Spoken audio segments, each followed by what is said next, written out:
Good day. This is your 1 o'clock Friday news. I'm Kanye Khateb. And I'm Kamehelo Ntwanambi. In our headlines this week, we take a look at the impact of the power outage. We then bring you direct comments from students expressing their views on the situation.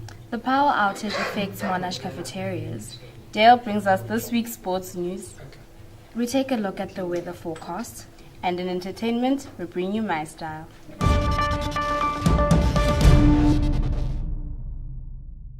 Our reporters now bring some direct comments from students expressing their views on last week.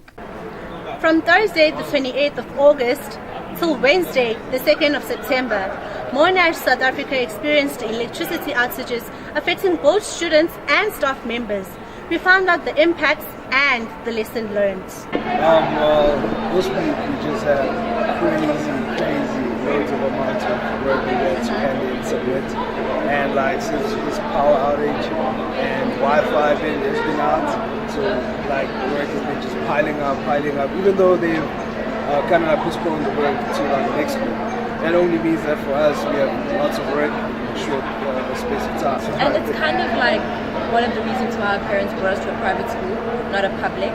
Whereas in the public, it's okay if the power's out, then we can just sit back and not have to complain about it. But we're paying so much money to get education and not to even have generators, not to even have hot water, not even to have Wi-Fi to do assignments. It's just this Wi-Fi business, and every week there's a problem. Wi-Fi, that's a problem.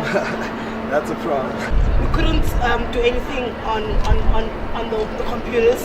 We couldn't log on, so everything was just a standstill for me. Yeah, and we couldn't study for the tests that were upcoming, so we are basically in the air with everything. Be on time with your work, so that when things like this happen. Not procrastinate. And one other thing, they shouldn't power the computers only, but the servers as well. Thank you. Because we can't log into our servers and do our work. Even though we can't connect to the internet, we should be able to use it. Because they are on, but you just can't log in and do it. It affected the school by interrupting and slowing down each and every process, whether it be from students and their schoolwork to staff and their admin work. They've made plans and amends by seeking other optional generators in provision to the one that exploded, and they have worked on fixing the one that exploded for current purposes. So they've looked for other generators for future references in case if this happens again. Clearly, a negative effect was felt by all. It is promised that all services will be restored as soon as possible. My name is Precious Dlamini, reporting for MoTV.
As you have witnessed, we're here at Monash where 2 electricians got electrocuted repairing electrical lines in Building B. It is said that one of the guys is severely injured and one was burnt waist below.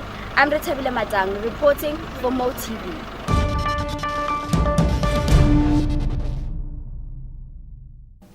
We now bring you feedback on how the power outage has affected Monash cafeterias. Here's a reporter with more information. The recent power outages have not only affected students and staff, but the campus cafeterias as well. Here's a comment from a student. The power outages at Monash have affected me because I normally come to hotspot almost every day of the week to get my lunch or get whatever other thing that I like to get. And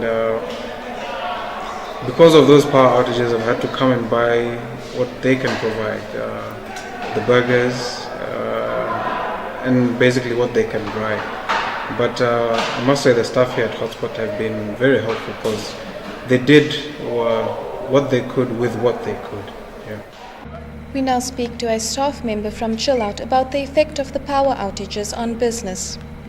Yeah, since the power went off, of course, there was no business here at Monash, especially for the canteen where the students they buy food. In fact, you know, the electricity is very important and was very struggling to make food so that everybody can have. We tried our best, but still we are waiting for the power. We hope that, we believe that the power is going to come soon, maybe today or tomorrow, we are not sure. Despite the impact of the power outages, the cafeterias have done their best, and on the whole, Monash seems to be coping well. This is Faika Abadu reporting for MoTV.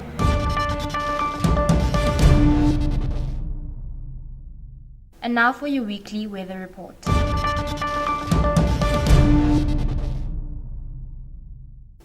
Good day, I am Asisipa Moyake and welcome to your weekly weather report.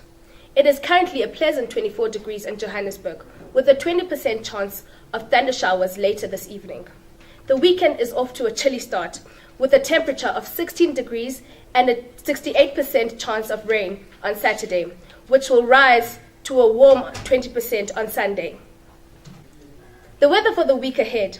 On Monday will be partly sunny with a high of 22 and a low of 9, which will rise to a 28 by Tuesday.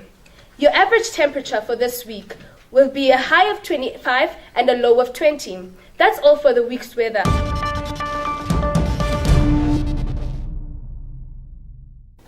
Over to Dale to present your sports news.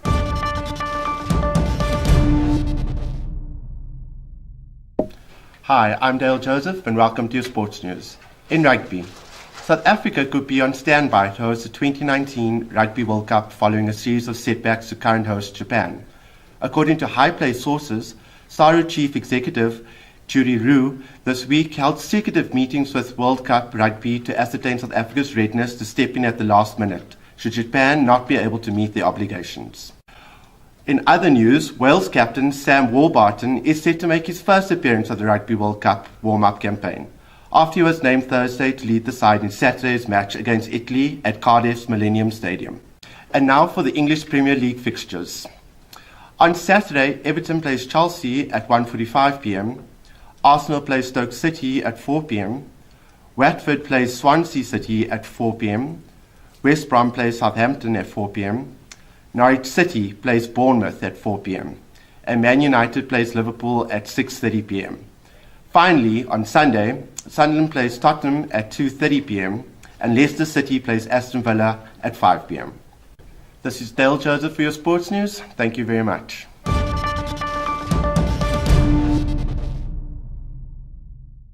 We now meet a new student, Miko. Here's this week's My Style.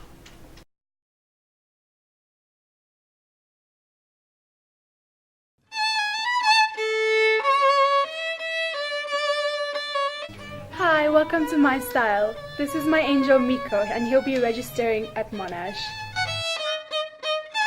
Just write your name, surname and numbers right there. And then, are you applying for postgraduate or undergraduate?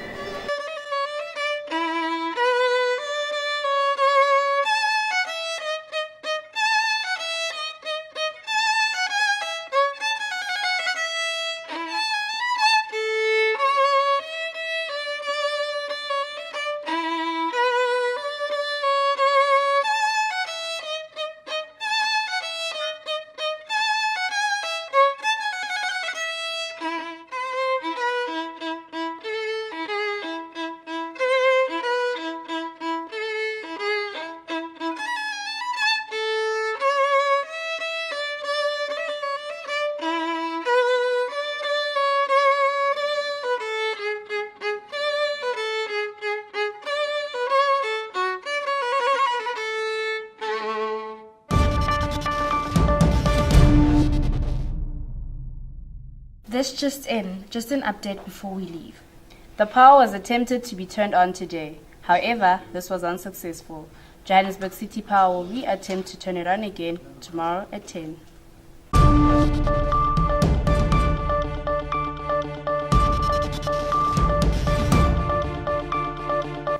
Thank you for watching. Join us again next week, same time, same place, for more news updates. Once again, I am Kamehelo Ntonambi. And I'm Kanya Khadebe, signing out.